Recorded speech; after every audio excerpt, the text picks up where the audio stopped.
আমার ইউটিউব চ্যানেলে একজন প্রশ্ন করেছেন, বিকেল 5টা থেকে রাত 8টা 35 পর্যন্ত চেষ্টা করলাম, কিন্তু কিছুই হচ্ছে না, শুধু সেলাই ফাঁকা হচ্ছে, আর একবার এক সময় সেলাই উঠছেই না। তো উনি বলতেছেন যে ওনার সেলাই মেশিনে মানে অনেকক্ষণ চেষ্টা করার পরেও কিন্তু সেলাইটা ফাঁকা হচ্ছে ওটার সমাধান করতে পারেনি।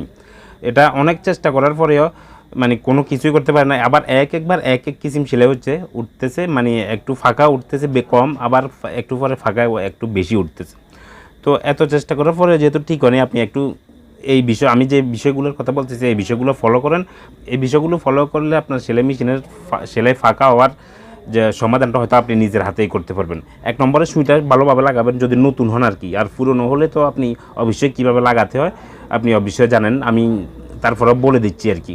সুইটা ঠিকভাবে সঠিকভাবে লাগাবেন, আর প্রয়োজনে একটা শাটেল নতুনভাবে লাগিয়ে নেবেন। যদি এই শাটেলটা অনেক পুরনো হয় এটা চেঞ্জ করে নেবেন। এই দুইটা জিনিস একটু ভালো করে খেয়াল করবেন। এরপরেও যদি কোনো ফাঁকা হওয়া যদি না কমে, তাহলে কি করবেন, যে সুই রডের যে সেন্টার, হয়তো সেন্টারটা উপর নিচে নেমে গেছে, ওই কারণে আপনার সেলাই ফাঁকা হচ্ছে বেশি বেশি। তো এটা ঠিক করার জন্য, সেন্টারটা ঠিক করার জন্য আপনি কি করতে হবে, প্রথমে 14 নম্বর সুই লাগাবেন, ঠিক আছে। এর চেয়ে কম মানে নিচের গুলো লাগানোর দরকার নেই, উপরে লাগাতে পারেন, সমস্যা নেই, তবে 14 নম্বর অবশ্যই লাগাবেন। তো সর্বনিম্ন 14 নম্বর লাগাবেন আর কি। তো এরপরে যদি কোনো ফাঁকা হয় তাহলে মনে করবেন যে সুই রড যেটা আছে এটা হয়তো উপরে বা নিচে নেমে গেছে। তো এটা ঠিক করে নিতে হবে। এটা ঠিক করার জন্য আমার এই চ্যানেলে ভিডিও আপলোড দিয়ে আছে প্রয়োজনে আমি এই ভিডিও ডিসক্রিপশন বক্সে ওই ভিডিওটি দিয়ে দেবো। আপনারা এই ভিডিওটি দেখবেন প্রথমে, কি আসলে সেলাই ফাঁকা মানে সুই রড কি সেন্টার ঠিক আছে কিনা। যদি সেন্টার ঠিক থাকে তাহলে এই নাটগুলো খোলার দরকার নাই, সুই রড নাড়াচাড়া করার দরকার নাই।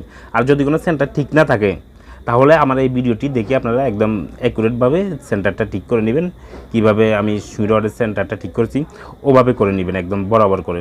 তাহলে আপনার এই 3টে বিষয় ফলো করলে আপনার সেলাই মেশিনে সেলাই আর ফাঁকা হবে না, আশা করছি। ধন্যবাদ। আসসালামু আলাইকুম।